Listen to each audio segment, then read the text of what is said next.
Luminar Neo just rolled out a new update, and it does seem that they ran into some technical difficulties with this one and a couple issues. So I wanted to make this video actually sooner, but I also wanted to give it a couple days to work out any kinks. Everything does seem to be okay on my end with the update. So I really want to see if these new features are any good, if they're worthwhile.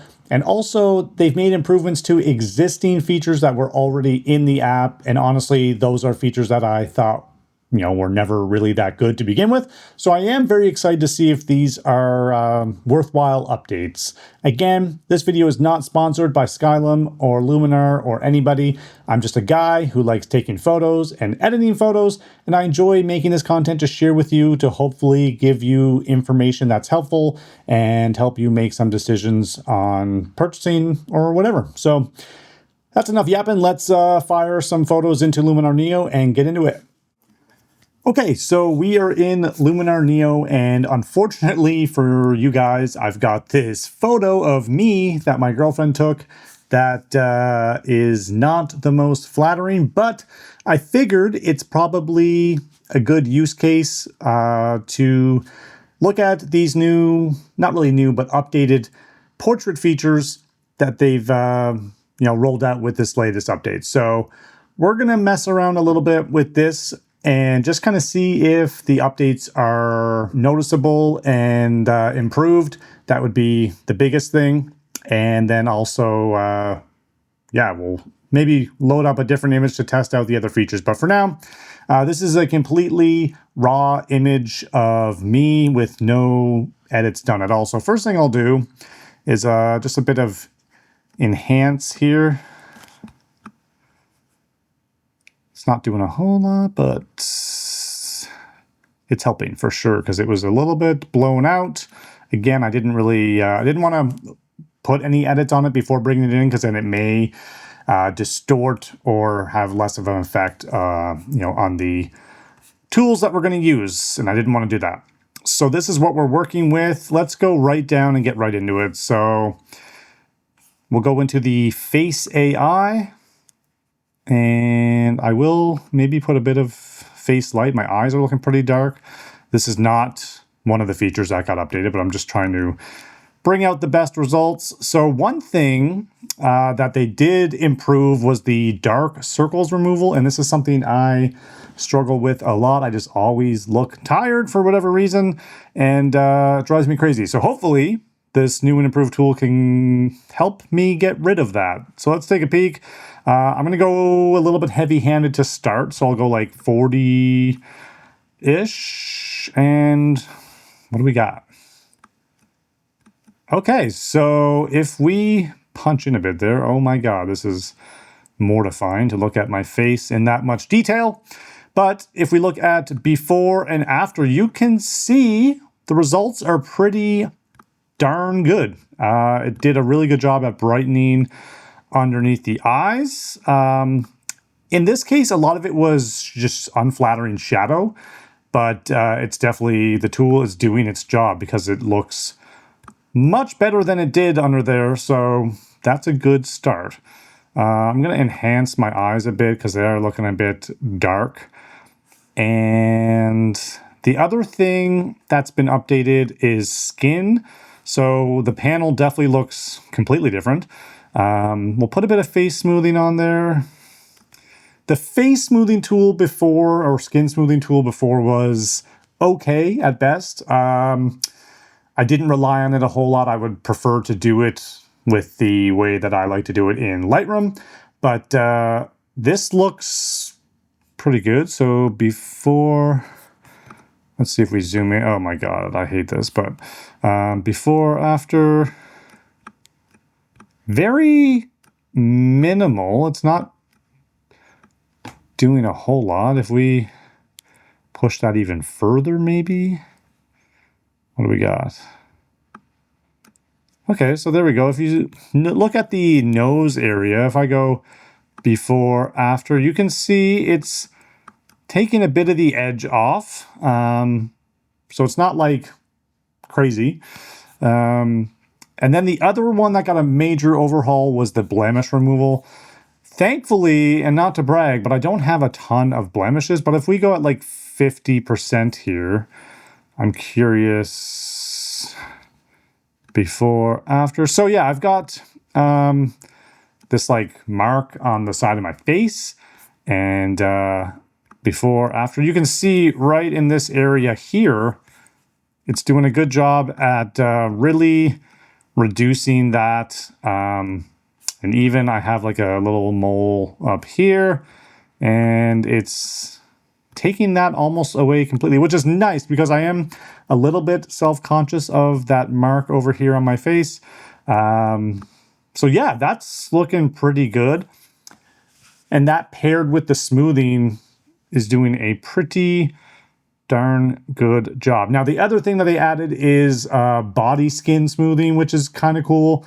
Obviously not applicable with this photo, but yeah, like I feel like if I put this to like 95 for skin smoothing on my face, how unnatural does it actually look? Before, after. So you can see, here's a good spot to look at. In the brow area, it's definitely doing some major heavy lifting there. I've got some pretty, well, actually, and it also took away, I have a scar on my head there as well. But I've got some pretty powerful wrinkles in my forehead, and this is doing a really good job at toning that down. Now, 95% I think is a little bit heavy. It's looking a bit unnatural. So if we go down to like 65 before, after, yeah, it's definitely noticeable in the forehead area. And I don't know if that's mostly the blemish. Let's take away the blemish.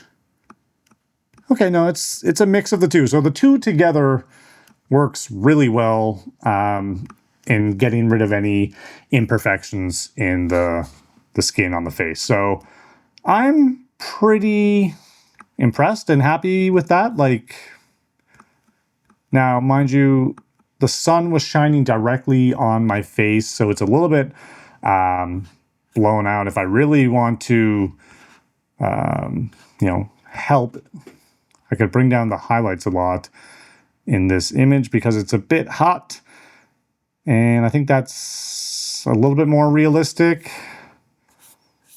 So now if we go and look at before and after of the whole image, it's looking pretty good. And definitely noticing the dark circle thing is doing a pretty good job. It's more under the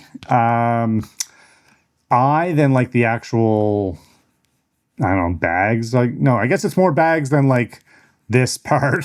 So if we go before, after, it brightened it, but it didn't really do anything with these like dark circles that I get. And it's okay. That's just, I'm gonna have to live with that, I guess, for the rest of my life. That's just how I look. It is what it is. But overall, that's pretty darn good. So that's mostly the portrait stuff that they've overhauled and updated, and then added those small little features. It's not like a crazy rollout, but I think it's pushing in the right direction, especially where Luminar has a separate portrait editing app, which is called Aperty. I think I said that right, hopefully, if you didn't know that. So I feel like if they get too carried away by putting in a lot of portrait features in Luminar Neo, it's probably going to push people away from the Aperty app, the portrait editing app. So not sure where, you know, how those roads are going to intersect along the way, or if they're going to keep trying to keep it separate. But I actually haven't played around with that yet. I'm curious. I don't shoot a lot of like really detailed portraits. So yeah, so far so good. So I'll load up another image here and we'll get into the bokeh or bokeh. Yeah. Okay, so back in Luminar Neo, this is a street image I took while out doing a little street photography photo walk not that long ago. Really like this photo and this interesting subject here. Anyway, I struggled to find a good image to use to test this feature, but I'm hoping this will work because I really love this photo.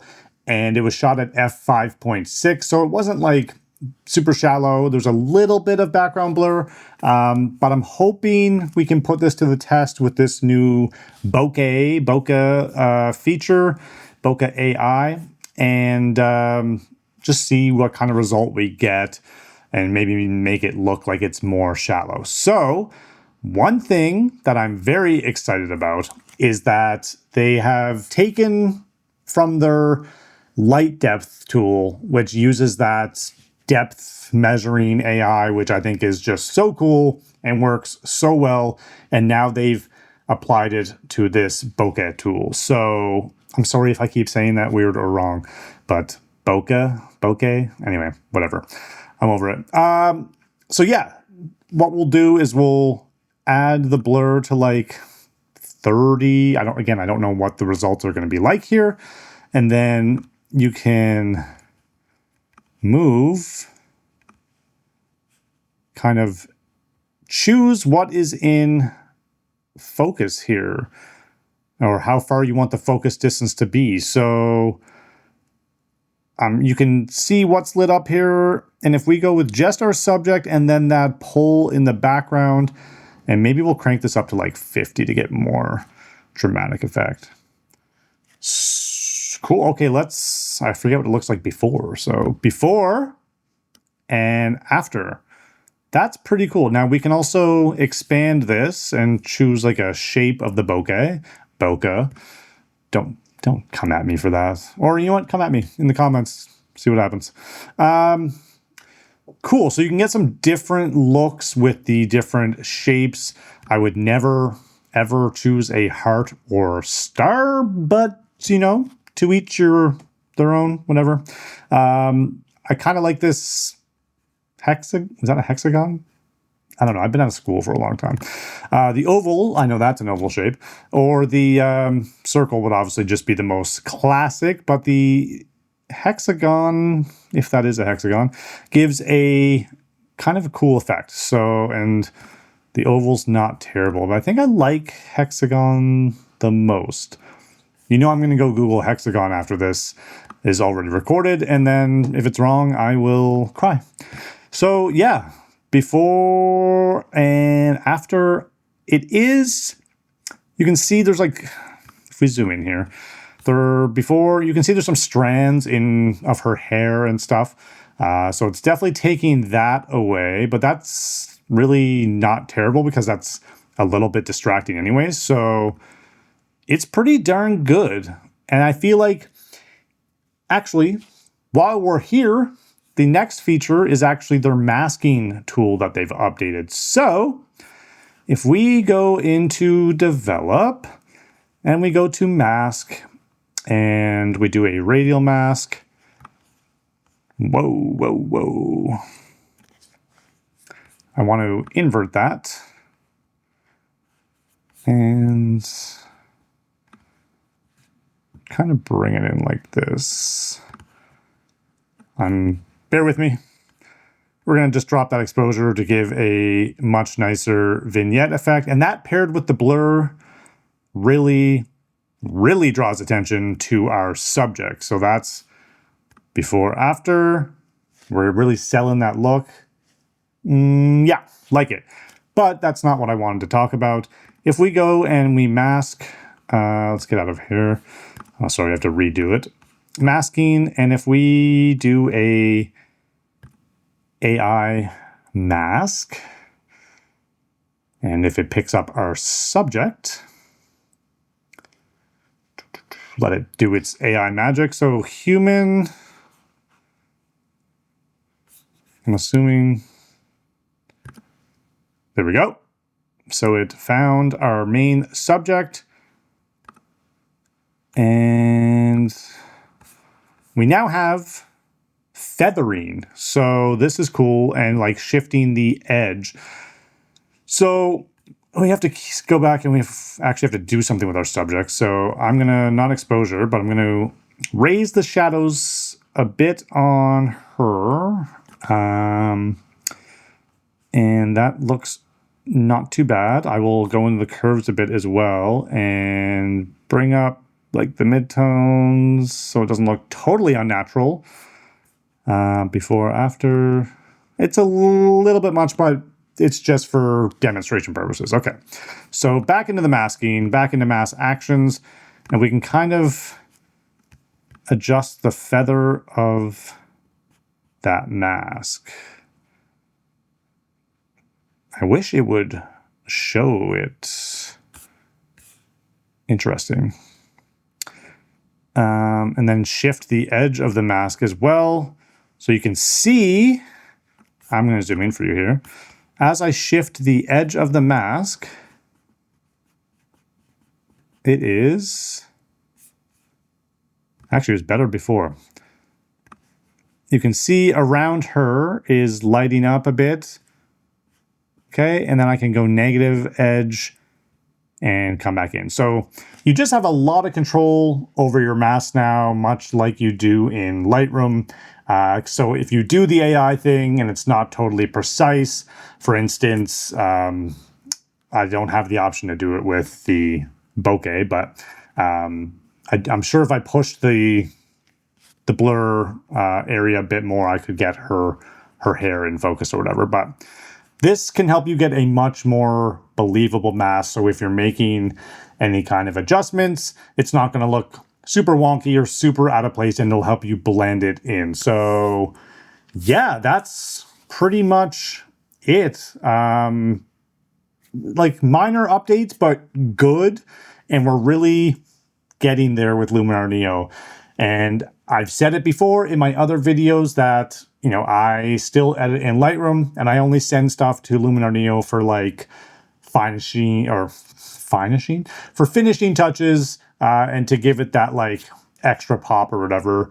But we're getting to the point where I may not need to do that, and that's awesome. So I'm very excited to see what keeps rolling out and where they're pushing things. So 2 thumbs up. I like it. Again, none of this is sponsored. I'm just a guy who likes taking pictures, and I really love editing pictures too. So let me know what you think in the comments, if you think this is a good update or if you're going to use any of these tools. If you have any questions about these tools, let me know, and we'll dive in a bit further. But that's it for now. Thank you so much. Like, subscribe, all that good stuff. Peace.